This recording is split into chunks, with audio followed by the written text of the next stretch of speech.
2 Samuel chapter 16. When David was a little past the top of the mountain, there was Ziba, the servant of Mephibosheth, who met him with a couple of saddled donkeys. And on them were 200 loaves of bread, 100 clusters of raisins, 100 dates, and a skin of wine. And the king said to Ziba, "Why do you have these?"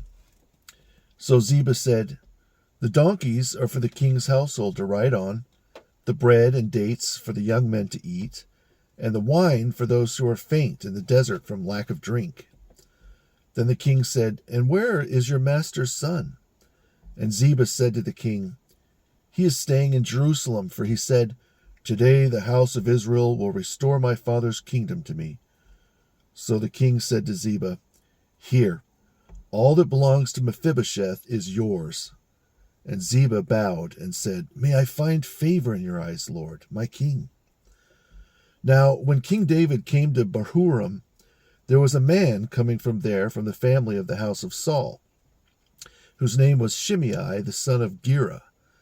As he came out, he was cursing continuously, casting stones at David and all the servants of David, and at all the people and all the mighty men on the right and on the left hand of the king. And Shimei cursed him and said, come out, you bloodthirsty man, you unlawful man. The Lord brought upon you all the blood of the house of Saul because you reign in his place. And the Lord now gives the kingdom into the hand of Absalom, your son. So now you are caught in your own evil because you are a bloodthirsty man." Then Abishai, the son of Zeruiah, said to the king, "Why is this dead dog cursing my lord the king? I will go over and take off his head." But the king said, "What do I have to do with you, you sons of Zeruiah? Leave him alone and let him curse, because the Lord told him to curse David. Who then shall say, 'Why have you done so?'" And David said to Abishai and all his servants, "See how my son, who came from my own body, seeks my life. Still more now may the son of Benjamin. Let him curse, because the Lord told him. May the Lord somehow look on my humiliation, and may he turn his cursing of me this day into good."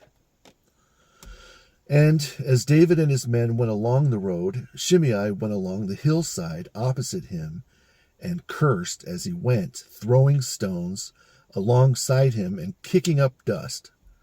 Now the king and all the people with him were becoming thirsty, so they refreshed themselves there. Absalom and all the men of Israel came to Jerusalem, and Ahithophel was with him. And when Hushai the Archite, David's companion, came to Absalom, Hushai said to Absalom, "Long live the king!" So Absalom said to Hushai, "Is this the mercy you show to your companion? Why did you not go with your companion?" And Hushai said to Absalom, "No, I am following the one that the Lord, these people, and all the men of Israel choose. I will be his, and I will remain with him. Should I not serve the next one? Should I not serve in the presence of his son? I will be in your presence as I served in your father's presence." Then Absalom said to Ahithophel, "Give counsel as to what we should do." And Ahithophel said to Absalom, "Go in to your father's concubines, whom he left to keep the house, and all Israel will hear that you dishonored your father. Then the hands of all who are with you will be strong." So they pitched a tent for Absalom on top of the house, and Absalom went into his father's concubines in the sight of all Israel. Now the counsel of Ahithophel, which he gave in those days, was treated as if he obtained it after inquiring the word of God. So was all the advice of Ahithophel, both to David and to Absalom. In those days Ahithophel said to Absalom, "Let me choose for myself 12,000 men, and I will arise and pursue David tonight."